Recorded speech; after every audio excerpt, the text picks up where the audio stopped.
It began as a whisper in the northern sky.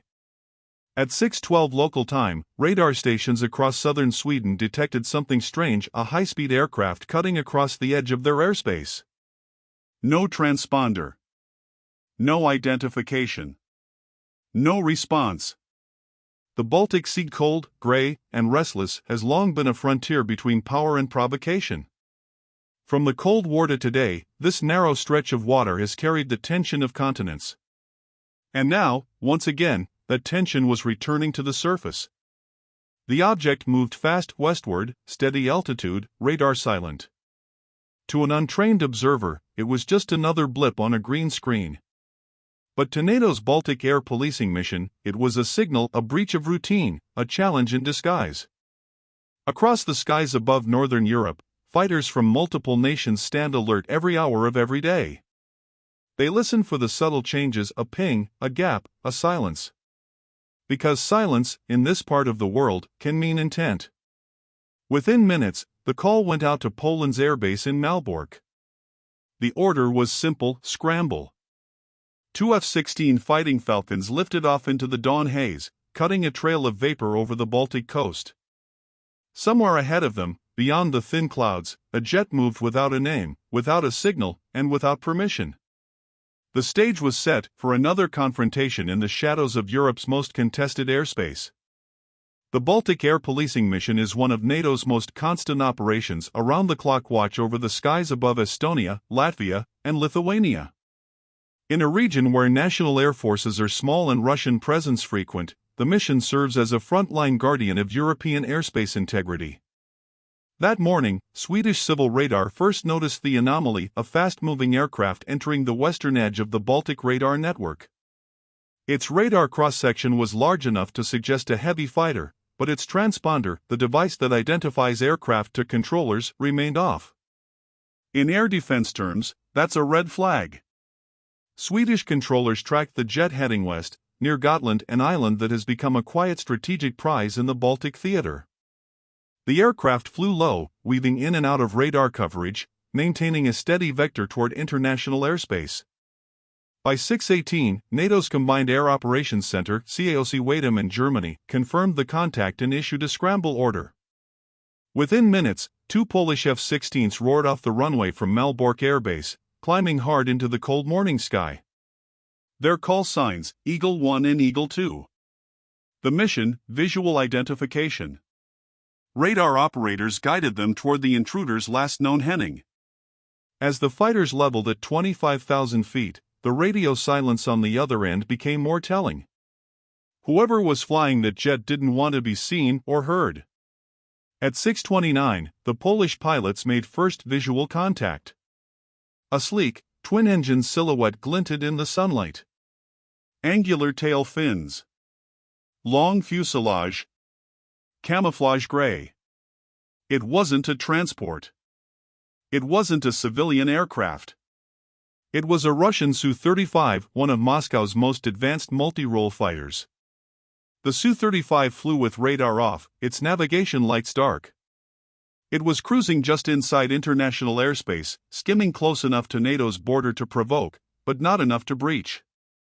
For the Polish pilots, this wasn't new, but it was never routine.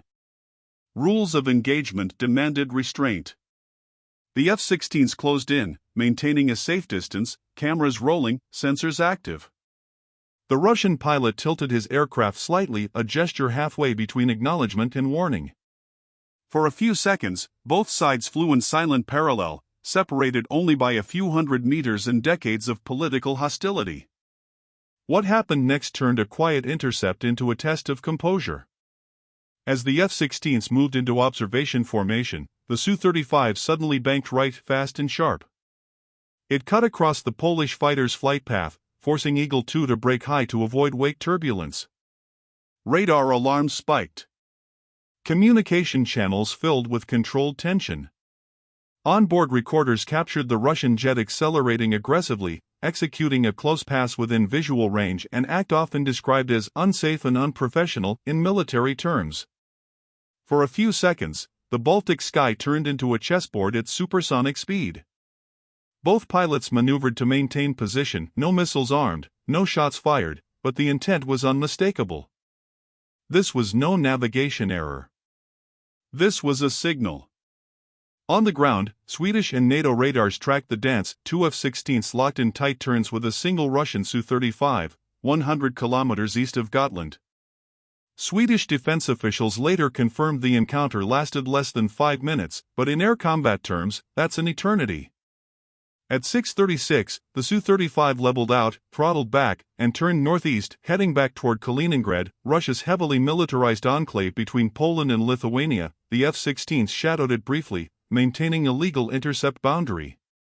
Then, as the Russian aircraft crossed back into its airspace, NATO called off the pursuit.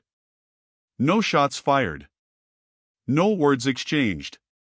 Just a silent withdrawal, the kind of encounter that happens dozens of times a year, but each one carrying its own message. When the Polish fighters returned to base, they had done more than intercept an unknown contact. They had taken part in the modern version of an old ritual, the shadowboxing of great powers, played out in the thin air above contested seas. To understand why this encounter matters, one must first understand the geography and the psychology of the Baltic Sea. The Baltic isn't vast by oceanic standards. But strategically, it's priceless. It's bordered by 9 nations, 7 of them members of NATO. To Russia, the Baltic represents both a gateway and a vulnerability, a narrow maritime corridor linking St. Petersburg and Kaliningrad to the Atlantic. For NATO, it's the northeastern flank, a choke point where every movement tells a story. The Russian Su-35, NATO codename Flankery, is no ordinary aircraft.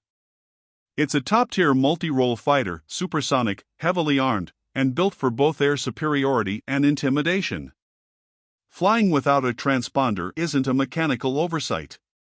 It's a deliberate choice, one meant to confuse, test, and probe. Analysts believe such missions serve several purposes. First, they test NATO's readiness, measuring how fast the alliance scrambles, from radar detection to airborne interception. Second, they collect data, radar frequencies, response times, formation tactics. And third, they send a message, both to Western observers and to Russian audiences back home, that Moscow still controls the initiative in its near abroad. For NATO, these encounters are both routine and symbolic. Each intercept reinforces alliance unity, a physical demonstration that airspace violations won't go unanswered. When Polish F-16s respond to a radar alert from Sweden, and British Typhoons or Danish F-35s stand ready in rotation, it proves that collective defense isn't just a treaty, it's a living mechanism. Defense experts call this the new Cold Peace, a constant series of near contacts that never quite cross into open hostility. A dangerous equilibrium sustained by discipline and restraint. But restraint can be fragile. Each maneuver, each close pass, each flicker of radar jamming adds pressure to the system. And pressure, over time, finds release. This particular encounter, though non-lethal, highlighted how easily tactical actions can echo at the strategic level. A pilot's decision to bank too close.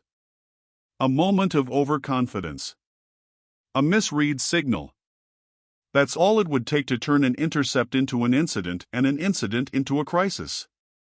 On the surface, this was just another intercept, one more line in a long list of airspace confrontations between NATO and Russia. But beneath the headlines, the event spoke to a deeper reality, the re-emergence of the Baltic Sea as a central arena of global military signaling. Since 2022, NATO has expanded eastward faster than at any point since the Cold War. Finland has joined the alliance. Sweden is next. That means nearly the entire Baltic coastline will soon belong to NATO nations, surrounding Russia's access points like a strategic ring. For Moscow, this shift transforms the Baltic from a shared buffer into a containment zone. Kaliningrad, once a forward bastion, now sits isolated, a heavily armed outpost watched by radar from every direction. In this new geography, even a single flight, one radar-silent Su-35, becomes a form of communication. It says, "We can still reach you." It reminds, "We are still here." Each intercept reinforces the reality that Europe's skies are as politically charged as its borders on the ground. And while diplomacy plays out in conference halls, the true dialogue between powers often takes place at Mach 1, above cold gray water. Global markets and defense watchers pay attention to these micro-events not for what they are, but for what they represent. Every near incident forces both sides to reconsider escalation thresholds. If a Russian jet provokes too aggressively and a NATO pilot overreacts, the result could trigger a chain reaction from national capitals to defense councils to military mobilizations. It's a reminder that modern warfare doesn't begin with missiles. It begins with uncertainty, with blips on a radar screen that move where they shouldn't, and with pilots whose restraint prevents wars no one wants to start. Beyond geopolitics, there's a technical evolution at play. Air policing has become an arena of data warfare, electronic signals, radar deception, and information dominance. Each intercept is as much about intelligence gathering as it is about deterrence. The Russian Su-35's electronic suite can analyze NATO radar emissions in real time, while NATO's fighters record every movement, every radar return, every second of radio silence. In that sense, every encounter like this adds to a growing archive, a silent intelligence war fought through milliseconds of radar pulse and electronic countermeasure. The Baltic Sea, once a commercial lifeline, now doubles as one of the world's densest surveillance corridors. Ships, submarines, and aircraft from both blocks share the same narrow airspace, each watching the other, each one an eye in an invisible standoff. When the Polish pilots returned to base, the sky was clear again. No targets on radar. No more noise in the airwaves. Just the steady hum of engines cooling down in the dawn. Reports were filed. Coordinates logged. Footage archived. For the outside world, it was another line in the news cycle: Russian fighter intercepted over Baltic Sea. But for those who track these encounters, each one is a note in a larger composition, a rhythm of caution and confrontation that defines our era. The Baltic sky has become a mirror, reflecting not just aircraft, but the balance of power itself. Every maneuver is a message.